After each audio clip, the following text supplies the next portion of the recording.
The big story as well, and I think, V, we need to cross over to there now. SK had to take off that soccer jersey for a moment and put on her political front. One. Exactly. ANC Leaders, they're hopeful. That's what they say, that the 55th National Conference will foster unity within the party. This is the National Conference of the ANC, is expected to kick off in Nasrec, south of Johannesburg, probably in about an hour from now. The conference takes place amid growing turbulence in the party. The governing party is expected to reflect on the past 5 years and elect a new leadership, and the election will be informed by delegates' choices of who can steer the party in the right direction. But of course, it also comes at a time when the party is completely marred by challenges and worsening disunity. This despite the ANC's declaring 2022 the year of unity and renewal. Let's now cross over to Sakina. She is there. There's so much to talk about. SK, good morning to you, and talk to us. I know you've got a guest with you, so who are we talking to? Well, thanks so much, Leanne, and so sorry that I missed out on this morning's World Cup discussion, but my blood is blue for this weekend. All the same, though, coming back to Nasrec and the 55th conference of the African National Congress, it has been a busy week. They say, a day is a long time in politics, and it certainly has been that. And so much going on behind the scenes. And of course, we are here as SABC. And please don't forget, if you're driving, if you're about to head out, we've got you covered. Radio, digital platforms, you name it. We have you covered, blow-by-blow coverage here on SABC News of the ANC's 55th National Conference. But of course, let's get to business, because even overnight, there have been so many developments. So I'm joined now by our very own Fikile Vilakazi and of course, Professor Vilakazi, just to help us wade through some of what has happened over this past week. Fikile, let me start with you. So last night, there has been quite a build-up to what's been going on. And of course, the very contentious step-aside rule of the ANC is seemingly what is going to be weaponized by the factions within the party against one another. So let's talk about the J.G. Zuma Foundation last night and the statement that was released about the president, incumbent Ramaphosa, actually being taken to court or charged as an accessory after the fact to a certain case that the president is embroiled in, former President Zuma, with Billy Downer and Karen Moore. So let's just give clarity on that one. It's actually former President Zuma is saying President Cyril Ramaphosa is taking him to the cleaners when it comes to the political fanfare.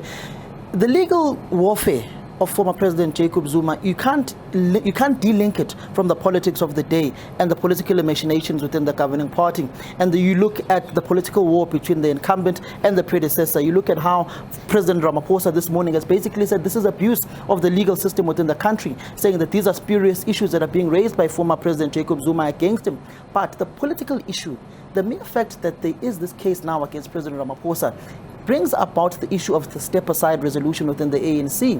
What then happens to President Ramaphosa? He is now charged, by former President Jacob Zuma. Does he have to step aside? What happens to the step-aside resolution? He also faces the issues of Phalaphala. Should he also be charged in future? He also has to step aside. Does the ANC scrap the step-aside resolution at this conference, or do they keep it? If they keep it, they must know that when it goes into the future, President Ramaphosa is going to be affected by it should he be charged when it comes to the monies that were stolen at his farm and the abuse of power and the cases that are brought by him, by Arthur Fraser.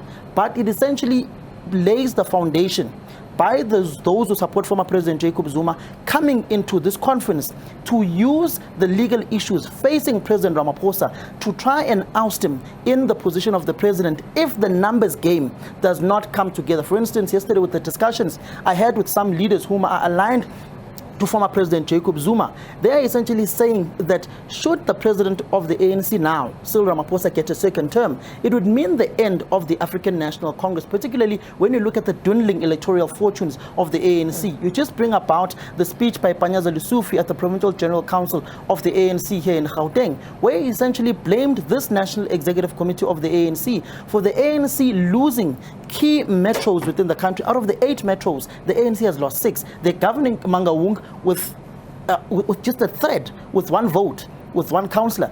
In eThekwini, they are leading through a coalition. They're having problems now with with the former mayor, Philani Mavundla, whom they've ousted. They've gone into bed with the economic freedom fighters in that municipality. In Gauteng, they're looking at constituting a government with the EFF. But it tells you that this is a political party that has lost about 65% of the budget of the metros here in Gauteng. Why would you pay R1 million to sit with someone who doesn't control the budgets of these key metros, who may lose in an election in 2024, who has already lost the economic hub of the country, Gauteng? And that is, of course, what it comes down to. But just with regard to the charges that were brought by the Jacob Zuma Foundation against President Cyril Ramaphosa, do those come into play today here? Because there will be a nomination process for the top 6 later on today. Is that going to be a factor? That will be a factor, particularly by those who are as political detractors, because they will use any opportunity to get their political enemies out of power. They have a two-pronged approach. It's a legal approach, to have him charged, to get him to step aside, or if that fails, to remove him with the numbers game. And it's a vice versa. If the numbers game fails, he must step aside due to the charges that have been brought against him.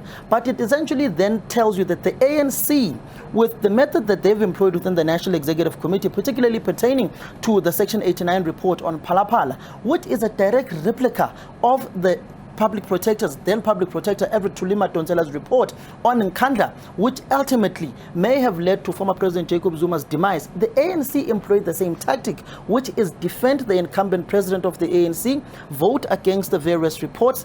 But you know that in ANC political machinations, the party will always defend you as long as you are still in charge of the political machinations within the party and you are still the head of state. But once you lose power in a conference, that is when you lose your political currency in the ANC. Because ultimately, the Nkandla report never removed former President Jacob Zuma from office. The Gupta saga, state capture, never removed former President Jacob Zuma from office. Former President Jacob Zuma was removed from office because he lost power here in Nasrec in 2017. Should his political proxies have won in that conference, he may have ultimately finished his term of office, or he may have had the smoother transition out of power. The ANC always puts itself first, above the country. Former President Jacob Zuma said it himself. The incumbent president is seemingly saying it himself without saying it, with the ANC defending him on the Section 89 report of Phalaphala and the ANC caucus defending him and voting against that report in Parliament. It's the ANC first for them, South Africa second. And this against the backdrop, as Samkele pointed out, Professor Vilakazi, of dwindling electoral fortunes for the African National Congress. Even in the by-elections that we saw on Wednesday in Ditsobotla, the ANC losing massive ground as they did in eThekwini. They did hold on to Mkondo, those 5 seats that they had there. But the other 2, it was clear the ANC was slipping from grace, as it has been in the last few elections that we've seen, where the national or local government level, the ANC is losing its fortune at the polls. And yet, the party seems to be navel-gazing. It is all about what is going on here within that seems to be top of mind for them. Sakina, it is not surprising. The ANC is inward-looking.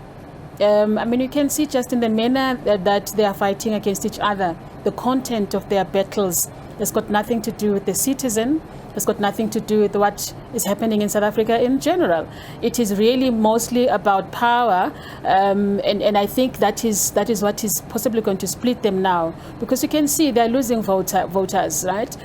Every single thing that happens in the public domain is a compromise on another voter that is possible for the ANC within the branches themselves here at the conference, but also as they head towards 2024. And that's something they're not paying attention to. It's about an organization that lacks conscience. They just don't take time to read and listen to what is happening on a daily basis. As you put it well, you know, the world of politics in South Africa is just too much in one day, in 1 hour. And if we are a ruling party in a country like South Africa with so many issues going on, you should be listening to what is happening, right? Paying attention and speaking to what is happening so that citizens can know that you also have them at heart. But what we are seeing really is an organization that is just interested in itself, which is why when there are by-elections anywhere, chances are that they're going to continue losing those territories. You know, you can see everywhere the territories that the ANC may have gained perhaps in 2017, they're losing ground on those, you know, in most municipalities. And that is a challenging thing that is facing them as they go along now. And I think it's about having to do power analysis for themselves internally. As an ANC, really ask a question at this conference: do we still yield the kind of power that we think we do within society? And my reading and my suspicion, Sakina, is that an answer to that question would be no, we are not, and which is why they are eating each other up, right? And all I'm waiting for really is an announcement, personally, in terms of my reading, that says we are going separate ways, and I see a possible split here. I was talking to someone earlier on, and I think it's imminent. It's inevitable. Some people have said that if you look at how this battle of attrition has been going on for several years now in the ANC, that a split has to happen.